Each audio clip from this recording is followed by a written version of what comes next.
Hello students, welcome to Magnet Brains. कैसे हैं आप सभी लोग? आई होप आप सब बढ़िया होंगे। आज की वीडियो स्टार्ट करने से पहले मैं आपको बता देती हूँ, मैग्नेट ब्रेन्स आपको प्रोवाइड कराता है free of cost quality education from class के टू क्लास 12th। जी हाँ, सही सुना आपने, किंडरगार्टन से लेकर क्लास 12 तक की कराई जाती है आपको कंप्लीट एजुकेशन, वो भी फ्री ऑफ कॉस्ट प्रोवाइड। तो करना क्या है, आपको यूट्यूब चैनल पर जाना है एंड कर देना है मैग्नेट ब्रेन्स को सब्सक्राइब, जहाँ पर आपको सीबीएसई बोर्ड से लेकर अदर स्टेट बोर्ड जैसे कि UP board, MP board, Bihar board जैसे कोर्सेज भी अवेलेबल हैं। यहाँ तक कि आपको प्रैक्टिस क्वेश्चंस भी करवाए जाते हैं यहाँ पर सॉल्व। तो आपको करना क्या है, यूट्यूब चैनल पर जाना है एंड कर देना है मैग्नेट ब्रेन्स को subscribe. E books and e notes की जो लिंक है आपको डिस्क्रिप्शन बॉक्स में मिल जाएगी। तो करते हैं आज की वीडियो स्टार्ट। मेरा नाम है अश्मित कौर एंड मैं हूँ आपकी मैथ्स फैकल्टी। तो आज हम क्या पढ़ने वाले हैं? आज हम पढ़ेंगे चैप्टर 3 जिसका नाम क्या है, प्लेइंग विथ नंबर्स, उसकी एक्सरसाइज 3.7। प्रीवियस वीडियो में हम एक्सरसाइज 3.7 स्टार्ट कर चुके हैं, जिसमें हमने क्वेश्चन 1 टू क्वेश्चन 6 सॉल्व किए थे। ठीक है, इस वीडियो में हम बचे हुए क्वेश्चंस करेंगे, मतलब क्वेश्चन 7 टू क्वेश्चन 11 सॉल्व करेंगे। तो आपको क्या करना है, अगर आपने प्रीवियस वीडियो नहीं देखी है, सबसे पहले जाना है उस वीडियो को देखना है। वो वीडियो समझ में आए तो उस वीडियो को लाइक, कमेंट एंड शेयर करना है एंड देन फिर आना है इस वीडियो पर। ठीक है, तो सबसे पहले अगर हम बात करें क्वेश्चन 7 की, तो क्वेश्चन 7 क्या है, 3 tankers contain 403 litres, 434 litres and 465 litres of diesel respectively. क्या बोला जा रहा है, 3 टैंकर्स में इतना इतना इतना लीटर डीजल है। ठीक है, find the maximum capacity of a container that can measure the diesel of 3 containers exact number of times.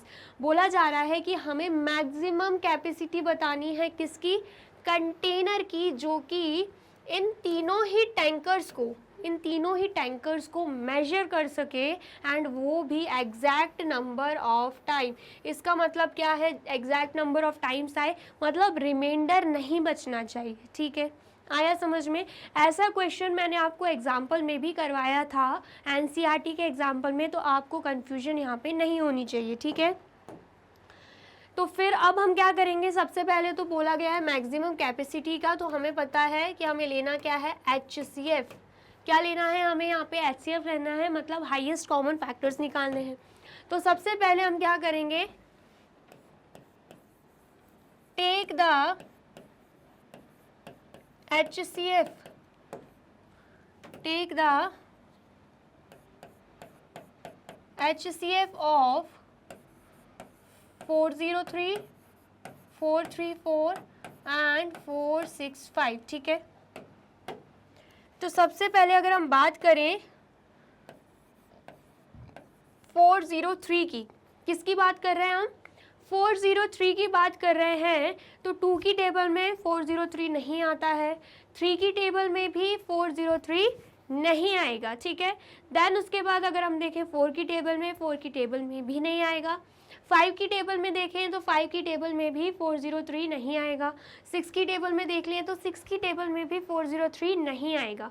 Then उसके बाद अगर हम बात करें किस टेबल की, 7 की टेबल की, तो 7 की टेबल में भी 403 नहीं आने वाला। ठीक है, आगे समझ में? देन उसके बाद 8 की टेबल की बात करें उसमें भी नहीं आएगा, 9 की टेबल की बात करें उसमें भी नहीं आएगा, 10 की टेबल की बात करें उसमें भी नहीं आएगा, 11 की टेबल की बात करें उसमें भी नहीं आएगा, 12 की टेबल में भी नहीं आएगा। एंड अगर हम बात करते हैं 13 की टेबल की, ठीक है, 13 की टेबल की बात करते हैं तो उसमें भी करके देख लेते हैं आएगा कि नहीं आएगा। 403 एंड देन उसके बाद 13। ठीक है, 13 थ्रीज़ा कितना होता है, 39 होता है। देन 13 थ्रीज़ा यहाँ पर 39 आ रहा है। देन उसके बाद यहाँ पर 1 कैरी बच रही है एंड यहाँ पर हम 3 उतारेंगे।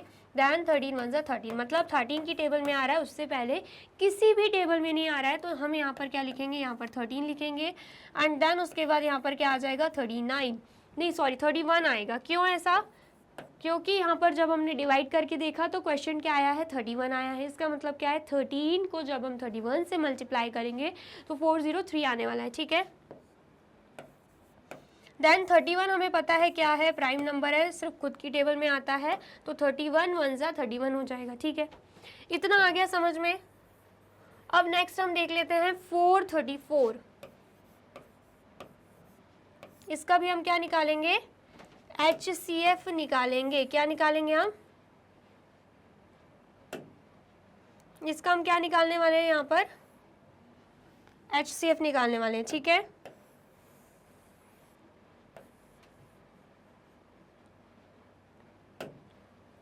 तो सबसे पहले 2 से स्टार्ट करते हैं। 2 2 4, 2 1 2, 1 कैरी जाएगा, तो 2 7 14, ठीक है। इतना आया समझ में। अब ये जो 2 1 7 आया है, ये ना ही 2 की टेबल में आ रहा है एंड ना ही 3 की टेबल में आ रहा है, 4 की टेबल में भी नहीं आएगा, 5 की टेबल में भी नहीं आएगा, 6 की टेबल में भी नहीं आएगा, लेकिन 7 की टेबल में आ जाएगा। 7 3 21 एंड 7 1 7, ठीक है। अब 31 आ रहा है, तो 31 हमें पता है प्राइम नंबर है, सिर्फ खुद की टेबल में आता है, तो 31 1 31 हो जाएगा, ठीक है। इतना आ गया समझ में। अब नेक्स्ट अगर हम बात करते हैं किसकी, नेक्स्ट अगर हम बात करते हैं 465 की, तो ये 2 की टेबल में नहीं आएगा, लेकिन 3 की टेबल में आ जाएगा, ठीक है। 3 1 3, 1 कैरी जाएगा, 3 5 15, 1 कैरी जाएगा, अगेन 3 5 15, ठीक है।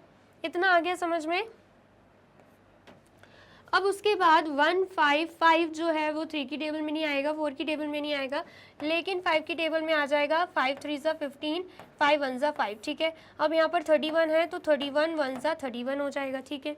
इतना आ गया समझ में। तो ये हमने क्या किया है, ये हमने HCF निकाल लिए हैं। तो सबसे पहले हम क्या करेंगे, सबसे पहले हम यहाँ पर लिख लेंगे,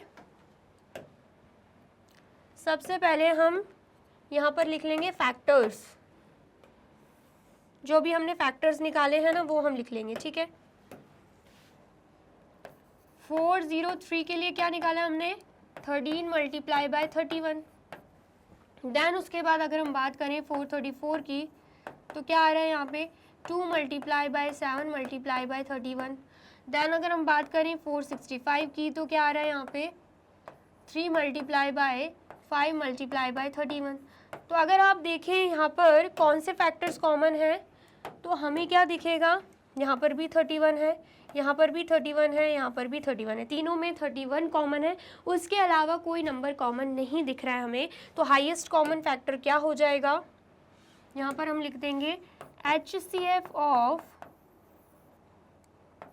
403, 434 एंड 465 इज इक्वल टू 31। क्या आया है, 31 आया है।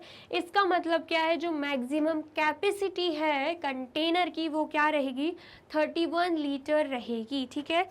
तो हम लिख देंगे यहाँ पर, क्या लिख देंगे, the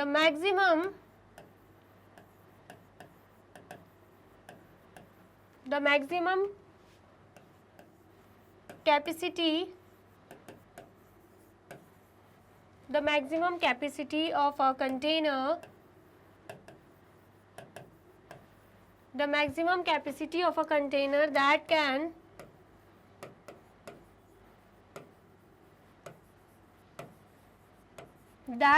measure the diesel, that can measure the diesel of the 3 containers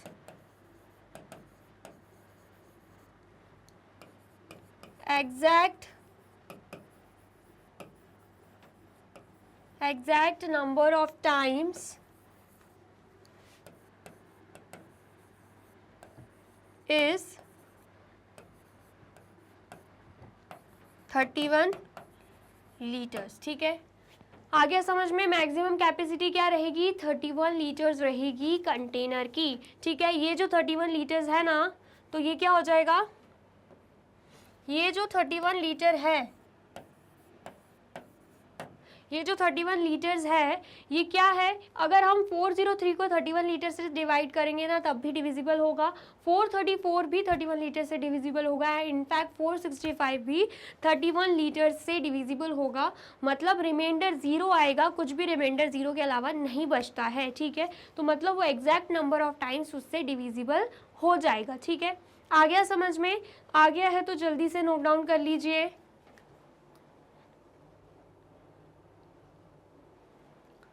कर लिया आपने नोट डाउन। चलिए अब नेक्स्ट क्वेश्चन देख लेते हैं। सबसे पहले तो अगर समझ में आ रहा है तो क्या करना है, आपको इस वीडियो को लाइक करना है, कमेंट करना है, ज़्यादा से ज़्यादा शेयर कर देना है, ठीक है। अब अगर हम बात करते हैं क्वेश्चन 4 की, तो क्वेश्चन 4 क्या है, find the least number which when divided by 6, 15 and 18 leave remainder 5 in each case. बोला जा रहा है कि हमें ऐसा लीस्ट नंबर बताना है जिसे हम 6 से, 15 से एंड 18 से अगर डिवाइड करते हैं तो हमारा रिमाइंडर क्या बचेगा, 5 बचेगा, वो भी हर केस में, ठीक है। आया समझ में। तो सबसे पहले हमें करना क्या है, सबसे पहले तो हम एलसीएम ले लेंगे। यहाँ पर हम लिख लेते हैं टेक एलसीएम ऑफ 6, 15 एंड 18, ठीक है। 6, 15 एंड 18, तो सबसे पहले 2 से करेंगे। 2 3 ज़ा 6, यहाँ पर 15 आएगा, देन उसके बाद 2 9 ज़ा 18, ठीक है। अब 2 की टेबल से ना 3 हो रहा है, ना 15 हो रहा है, ना 9 हो रहा है, लेकिन 3 की टेबल से होगा। तो 3 1 ज़ा 3, 3 5 ज़ा 15, 3 3 ज़ा 9, अगेन 3 की टेबल से हो जाएगा 1, एंड यहाँ पर 5 एज इट इज़ रहेगा, एंड यहाँ पर क्या आएगा 3 1 ज़ा 3, ठीक है। 5 एज इट इज़ क्यों लिखा है आपको पता होगा, क्योंकि 5 तो 3 की टेबल में नहीं आता। देन अब 5 ले लेंगे हम, एंड 5 1 ज़ा 5, एंड यहाँ पर ऑलरेडी 1 है, ठीक है। ये हमने क्या किया है, ये हमने एलसीएम निकाल लिया है। तो यहाँ पर हम लिखेंगे LCM of 6, 15 and LCM of 6, 15 and 18, क्या आएगा LCM, 2 multiply by 3 multiply by 3 multiply bye 5, ठीक है।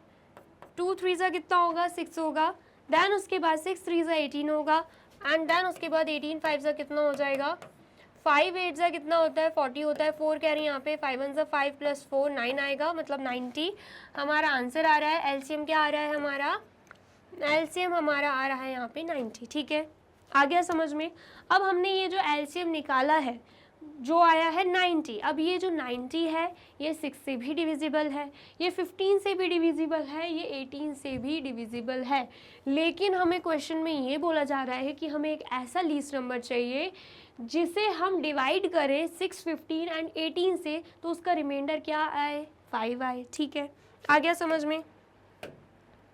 तो हमें जब पता है कि 90 जो है वो तो तीनों से डिविजिबल है, लेकिन अगर हम 5 प्लस कर दें तो क्या बन जाएगा, 95 बन जाएगा। बनेगा कि नहीं, बिल्कुल बनेगा। अब जब हम इस 95 को 6 या 15 या 18 से डिवाइड करते हैं तो रिमाइंडर क्या बचेगा, रिमाइंडर ऑफ कोर्स 5 बचेगा। क्यों, क्योंकि 90 डिविजिबल था, 95 नहीं है, ठीक है। 90 अगर हम करते तो रिमाइंडर 0 बचता, लेकिन जैसे ही हमने 5 नंबर्स बढ़ा दिए उसमें 95 कर दिए तो रिमाइंडर सभी केसेस में 5 बचेगा, ठीक है। आया समझ में। तो वही तो चाहिए था हमें, समझ में आया ना। तो यहाँ पर हम लिख देंगे आंसर, हम क्या लिख देंगे, 95 is the least number,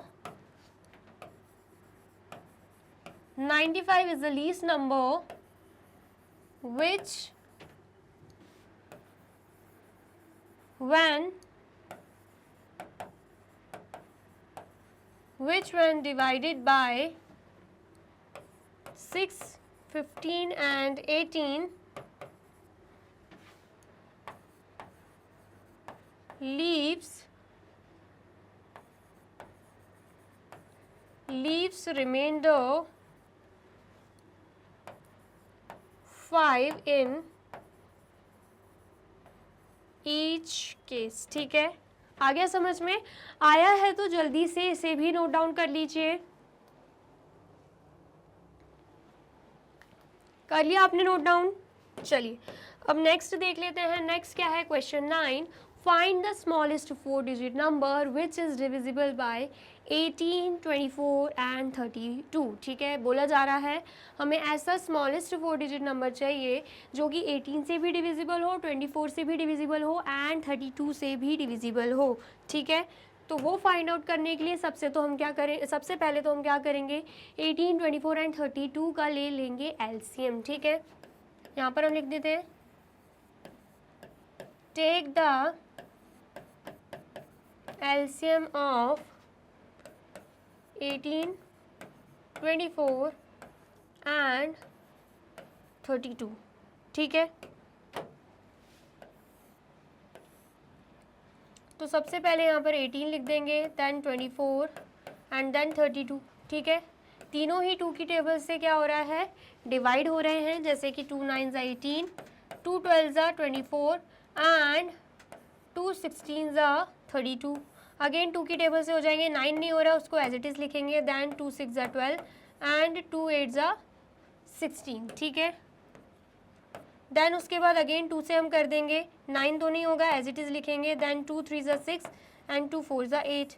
ठीक है, अगेन यहाँ पर 9 एज इट इज़ आएगा, 3 भी नहीं हो रहा है, 3 भी एज इट इज़ आएगा, लेकिन 2 2 4 हो जाएगा। ठीक है, तो यहाँ पर 2 आएगा, then again 9 as it is, 3 as it is, लेकिन 2 1 2 हो जाएगा। ठीक है, अब 2 की टेबल से जो जो डिविजिबल हो रहे थे हमने सब लिख दिए हैं। अब बारी किसकी है, अब बारी है 3 की। ठीक है, हमें पता है 3 3 9 होता है, 3 1 3 होता है, यहाँ पर 1 आ जाएगा। अगेन 3 की टेबल से करेंगे, 3 1 3, यहाँ पर 1, यहाँ पर 1। ठीक है, आ गया समझ में। अब हम लिख देंगे एलसीएम ऑफ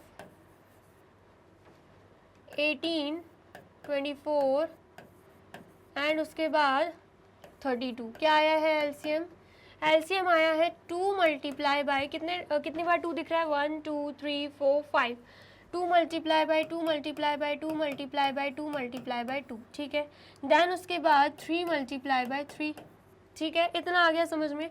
तो यहाँ पर 2 2 4, 4 2 8, 8 2 कितना हो जाएगा 16, 16 2 कितना हो जाएगा 32, 32 3 कितना हो जाएगा 3 2 6, 3 3 9, 96 हो रहा है। देन अगेन 96 3 कितना हो जाएगा 3 6 18, 1 कैरी यहाँ पे जाएगी, 3 9 कितना होता है 3 9 कितना होता है 27, 27 प्लस 1 28 होगा, मतलब 288 हमारा आ रहा है आंसर। मतलब एलसीएम क्या आ रहा है 288। क्या आ रहा है एलसीएम 288 आ रहा है। ठीक है, इतना आ गया समझ में। अब ये जो 288 है ना, ये इन तीनों का एलसीएम है। इसका मतलब क्या है 288 18 से भी डिविजिबल है, 288 24 से भी डिविजिबल है एंड 288 32 से भी डिविजिबल है। लेकिन हमें क्या चाहिए, हमें चाहिए स्मॉलेस्ट 4 डिजिट नंबर जो कि इन तीनों से ही डिविजिबल हों। क्या 288 स्मॉलेस्ट 4 डिजिट नंबर है? पहली बात तो 4 डिजिट नंबर ही नहीं है, वो 3 डिजिट नंबर है। ठीक है, तो हम यहाँ पर लिखेंगे स्मॉलेस्ट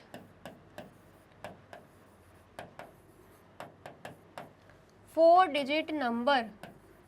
स्मॉलेस्ट 4 डिजिट नंबर क्या होता है हमें पता है अच्छे से, स्मॉलेस्ट 4 डिजिट नंबर होता है 1000। ठीक है, लेकिन क्या ये 1000 18, 24 एंड 32 से डिविजिबल है क्या, वो फाइंड आउट करने के लिए हमें अलग से डिवाइड करने की ज़रूरत नहीं है। जो इसका एलसीएम आया है ना 288, डायरेक्ट उसको हम 1000 से डिवाइड करके देखेंगे। अगर रिमाइंडर 0 बचता है इसका मतलब क्या है कि डिविजिबल है, लेकिन अगर रिमाइंडर 0 के अलावा कुछ और बचता है इसका मतलब है डिविजिबल नहीं है। ठीक है, तो सबसे पहले हम क्या करेंगे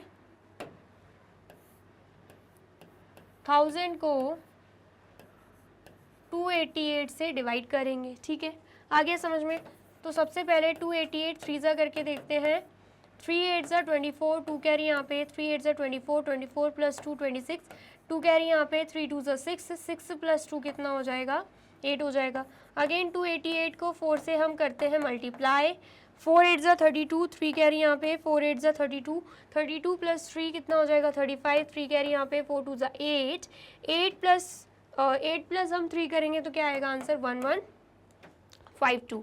लेकिन 1152 क्या हो रहा है, ज़्यादा हो रहा है, तो हम क्या करेंगे 288 3 ले लेंगे, कितना 864। ठीक है, अब हम माइनस करेंगे, यहाँ पर 6 आएगा, यहाँ पर 3 आएगा, यहाँ पर 1 आएगा। क्या आ रहा है आंसर, रिमाइंडर क्या आ रहा है 136। ठीक है, आ गया समझ में, इतना आ गया समझ में। अब हमें क्या समझ में आ रहा है कि ये जो 1000 है ना, ये इन तीनों से डिविजिबल नहीं है। ठीक है, लेकिन हमें ये भी पता है कि 864 इन तीनों से डिविजिबल होगा। क्यों ऐसा? क्योंकि जो 864 है ना वो 288 की टेबल में आता है। मतलब 864 अगर 288 से डिविजिबल है एंड 288 इन तीनों से डिविजिबल है, इसका मतलब क्या है, 864 भी इन तीनों से क्या हो जाएगा, डिविजिबल हो जाएगा। ठीक है, आ गया समझ में? तो यहाँ पर 864 तो डिविजिबल है ही इन तीनों से, लेकिन यहाँ पर फिर से 864 भी 3 डिजिट नंबर है और हमें चाहिए 4 digit number, smallest 4 digit number. तो अब हम क्या करेंगे, 864 लिख दिया, अब उसमें हम ऐड कर देंगे जो हमारा एलसीएम आया है 288। ठीक है, तो जैसे ही ऐड करेंगे आंसर क्या आएगा, 8 + 4 कितना हो जाएगा, 12, 1 कैरी यहाँ पे, 1 + 8 9, 9 + 6 15 हो जाएगा, 5 यहाँ पे, 1 कैरी यहाँ पे, 1 + 2 3, 3 + 8 कर देंगे तो आंसर क्या आएगा, 11। मतलब बेसिकली आंसर क्या आ रहा है हमारा, 1152। क्या आ रहा है आंसर, 1152 हमारा आंसर आ रहा है। अब ये 1152 क्या है, स्मॉलेस्ट 4 डिजिट नंबर है जो कि इन तीनों से ही क्या हो जाएगा, डिविजिबल हो जाएगा। ठीक है, तो यहाँ पर हम लिख लेते हैं the smallest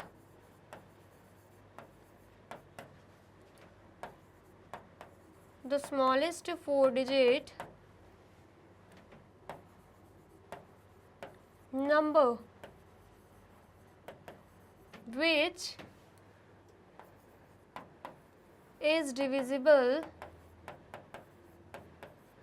is divisible by 18, 24 and 32 is 1152। ठीक है, इतना आ गया, समझ में आया है तो आप इसे भी जल्दी से नोट डाउन कर लीजिए। और वीडियो अच्छी लग रही है तो आपको क्या करना है, इस वीडियो को लाइक करना है, कमेंट करना है एंड ज़्यादा से ज़्यादा शेयर कर देना है। ठीक है, आ गया समझ में। अब क्वेश्चन 10 हमें दे के रखा है। क्वेश्चन 10 हमसे क्या बोल रहा है, find the LCM of the following numbers. हमें क्या करना है, ये जो चारों नंबर्स दे के रखे हुए हैं ना, इनका हमें निकालना है एलसीएम।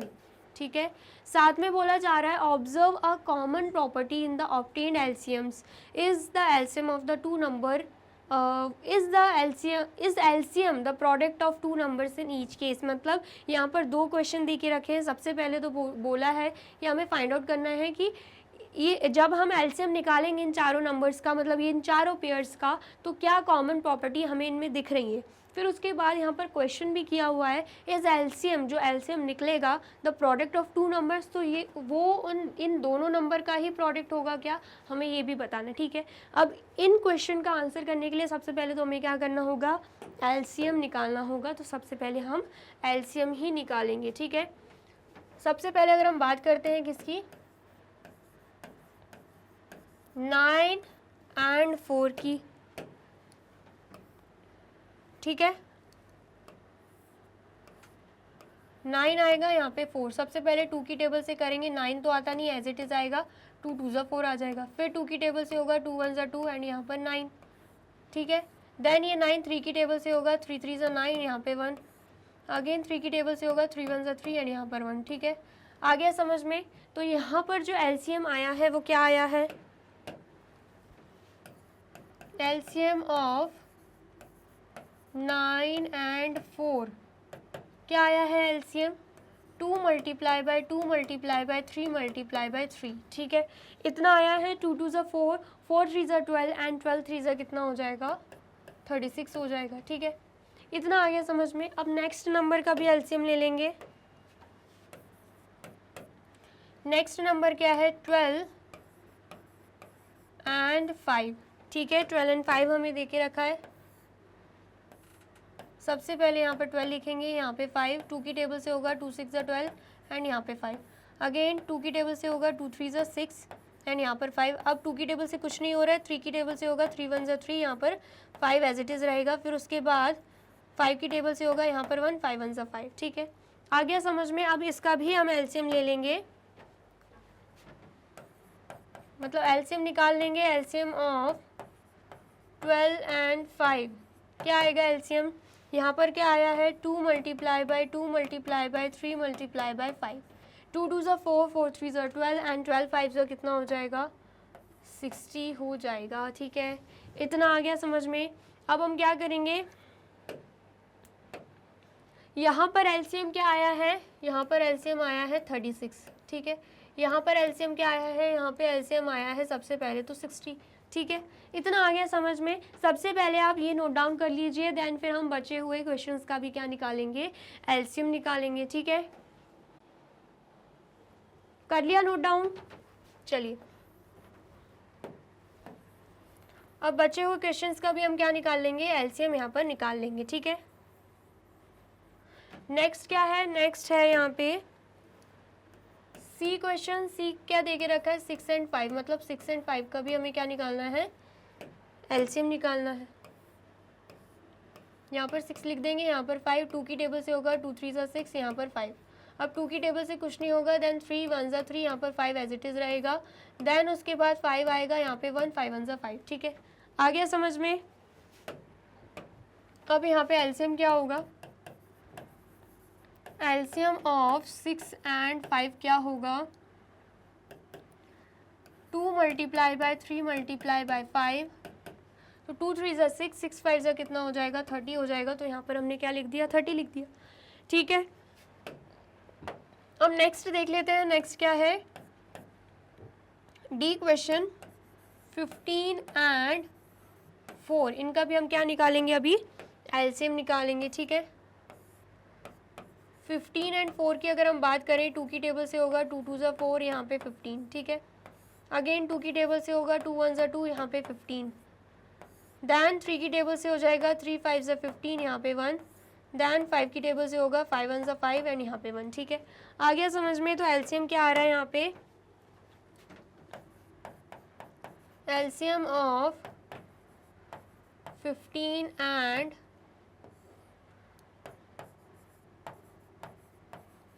एंड 4 क्या आएगा एलसीएम, यहाँ पर 2 multiply bye 2 multiply by 3 multiply bye 5। ठीक है, 2 2 ज़ा 4, 4 3 ज़ा कितना हो जाएगा 12 एंड 12 5 ज़ा कितना हो जाएगा 60। ठीक है, इतना आ गया समझ में। तो यहाँ पर 6 एंड 5 का एलसीएम आया है 30 एंड यहाँ पर 15 एंड 4 का एलसीएम क्या आया है 60 आया है। ठीक है, इतना आ गया समझ में। अब नेक्स्ट क्वेश्चन हमसे क्या बोला जा रहा था, observe a common property in the obtained LCM.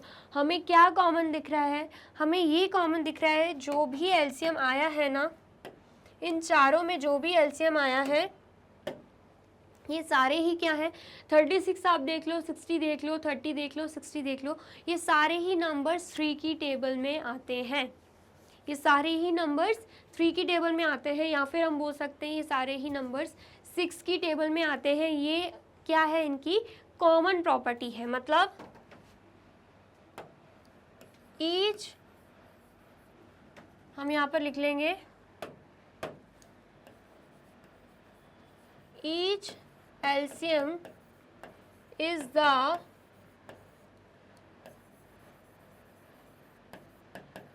Multiple of 3 के मल्टीपल्स हैं ये। ठीक है, क्योंकि 3 की टेबल में आते हैं, ये हम बोल सकते हैं कॉमन प्रॉपर्टी। लेकिन नेक्स्ट पूछा है, is LCM the product of 2 numbers in each case.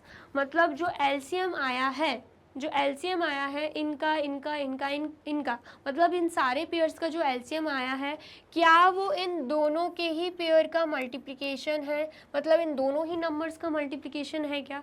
जैसे कि एलसीएम आया है 36 एंड 9 को जब हम 4 से मल्टीप्लाई करते हैं तब भी क्या आता है 36। जैसे कि 12 एंड 5 का एलसीएम आया है 60 एंड जब हम 12 एंड 5 को मल्टीप्लाई करते हैं तब भी क्या आता है 60 आता है।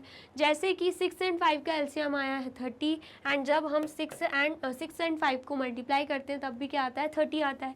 जैसे कि 15 एंड 4 का एलसीएम क्या आया है 60 एंड 15 एंड 4 को मल्टीप्लाई करते हैं तब भी क्या आता है 60 आता है। इसका मतलब क्या है, जो क्वेश्चन पूछा गया था बिल्कुल करेक्ट पूछा गया है। यस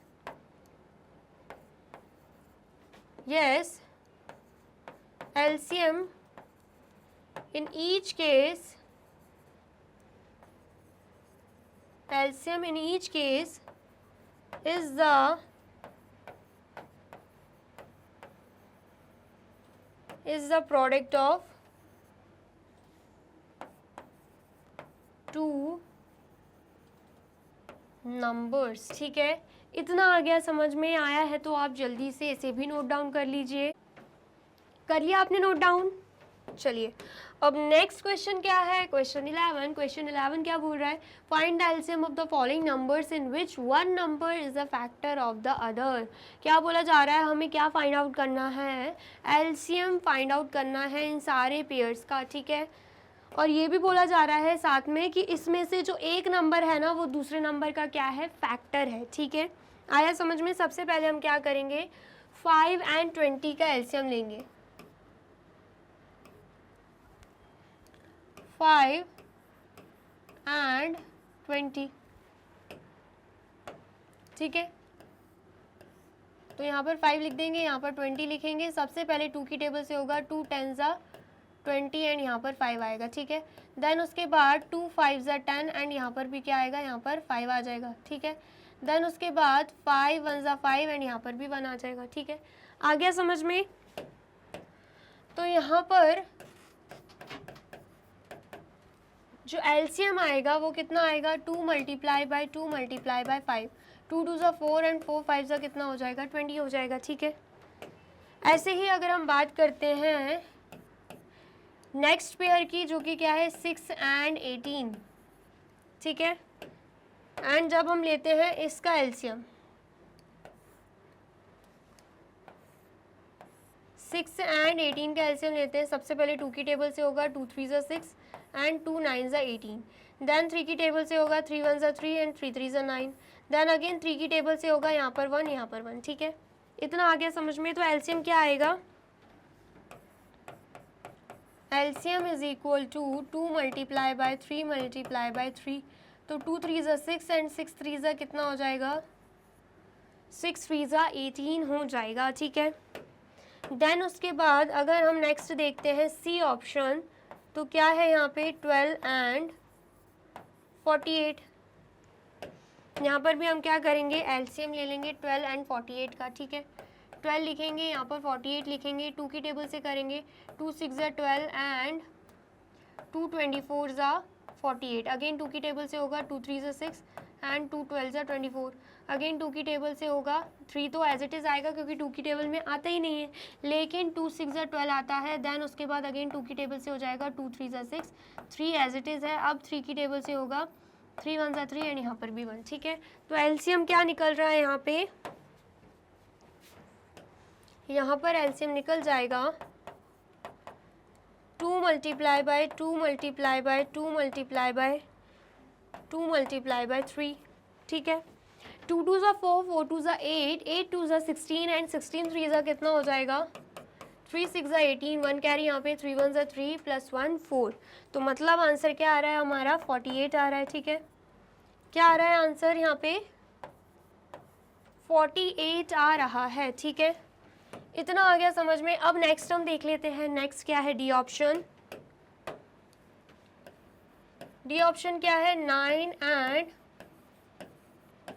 45। ठीक है, तो यहाँ पर हम क्या करेंगे, 9 and 45 का भी एलसीएम लेंगे। सबसे पहले तो 2 की टेबल से हो ही नहीं रहा है, लेकिन 3 की टेबल से होगा 3 3 ज़ा 9 एंड 3 15 ज़ा 45, अगेन 3 1 ज़ा 3 एंड 3 5 ज़ा 15 एंड देन उसके बाद यहाँ पर 1 एंड 5 1 ज़ा 5। ठीक है, आ गया समझ में? तो यहाँ पर जो एलसीएम है वो क्या आएगा, एलसीएम यहाँ पे आ जाएगा 3 मल्टीप्लाई बाय 3 मल्टीप्लाई बाय 5। ठीक है, 3 3 ज़ा 9 एंड 9 5 ज़ा कितना हो जाएगा, 45 हो जाएगा। ठीक है, इतना आ गया समझ में? तो ये हमने क्या किया है, सभी नंबर्स के एलसीएम निकाल लिए हैं। ठीक है, तो हमसे पूछा जा रहा है what do you observe in the results obtained. हम क्या ऑब्जर्व कर पा रहे हैं, हम ये ऑब्जर्व कर पा रहे हैं कि ये जो एलसीएम आए हैं, जैसे कि यहाँ पर 45, यहाँ पर 20, यहाँ पर 18, यहाँ पर 48, ये क्या है, ये जो पेयर दे के रखा है ना उसमें से जो सबसे बड़ा नंबर है, जैसे कि यहाँ पर 20, यहाँ पर 18 है, यहाँ पर 48 एंड यहाँ पर 45, ये नंबर ही क्या है, ये नंबर ही इनके एलसीएम निकले हैं। लार्जर नंबर जो है वही इनका एलसीएम निकला है। तो हमने क्या ऑब्टेन किया है, क्या ऑब्जर्व किया है, LCM of the given pairs is the